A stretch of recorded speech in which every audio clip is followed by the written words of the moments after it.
তো hey guys, আসসালামু আলাইকুম।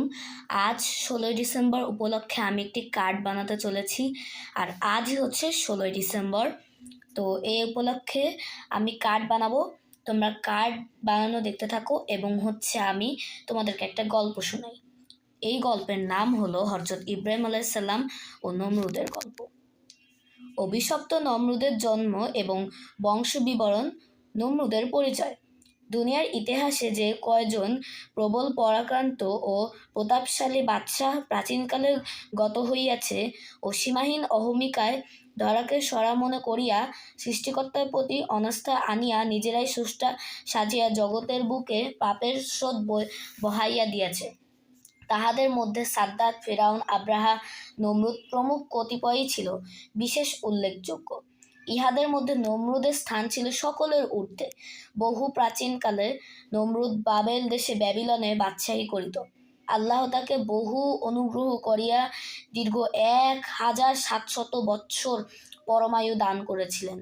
প্রায় 1000 বৎসর বাঁচিয়া থাকার পর প্রবল আত্মাভিমান ও মদগর্বে সে মনে করিতে লাগিল যে এই জগতে তাহার চাইতে আর কেহ বড় নাই।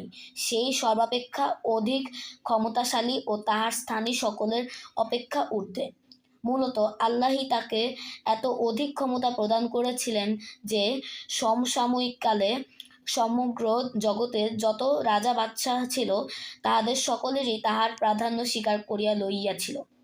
সেকালে এমন শক্তি বা সাহস কারো ছিল না যে বাদশাহ নমরুদের বিরুদ্ধে কোনো কথা বলে বা তাহার সম্মুখে মাথায় তুলিয়া দাঁড়ায়। নমরুদ যখন ব্যাবিলনের বাদশাহ হইয়াছিল, তাহার সঠিক তারিখ বলিবার উপায় নাই, কেননা তখনও পৃথিবীর কোনো রাজারই ধারাবাহিক ইতিহাস লেখা শুরু হয় নাই। তবে রাসূল করিম সাল্লাল্লাহু আলাইহি সাল্লাম হাদিসের মধ্যে জানা যায় যে প্রাচীনকালে নবী নূহ আলাইহিসসালামের পুত্রের নাম ছিল শাম, শামের পুত্রের নাম ছিল আদ, কেনআন ছিল সেই আদের পুত্র, আর এই কেনানের পুত্র ছিল পাপিষ্ঠ নমরুদ। আল্লাহর অসীম অনুগ্রহে নমরুদ বাদশাহী লাভ করিয়াছিল। তারপর নানা রূপ, শক্তি, সামর্থ্য, অজস্র ধন সম্পদ, জগৎজোড়া পরিচিতি ও খ্যাতি এবং দীর্ঘ হায়াত লাভ করিয়া তাহার জন্য উচিত ছিল আল্লাহর নিকট কৃতজ্ঞতা স্বীকার করা, আল্লাহর ইবাদতে নিজেকে নিয়োগ করা। কিন্তু তাহা না করিয়া নমরুদ উল্টা অহংকারে এতদূর বাড়িয়া গেল যে শেষ পর্যন্ত সে নিজেকে নিজে মানুষের প্রভু খোদা বলিয়া ঘোষণা করিল। নাউজুবিল্লাহ, আস্তাগফিরুল্লাহ।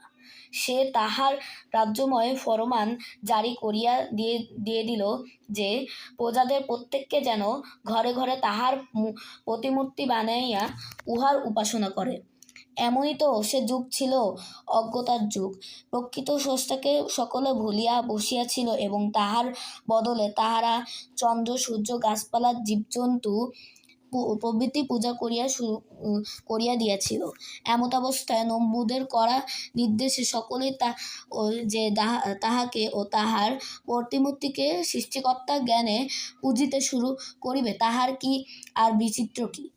ক্রমে সে দেশের প্রচলিত রীতি এইরূপ দাঁড়াইল যে গৃহে সকলে নমরুদের প্রতিমূর্তিকে পূজা করিত, আর তাহার সম্মুখে হাজির হইলে অবনত মস্তকে তাহাকে সর্বময় প্রভু জ্ঞানে সিজদা করেছিল।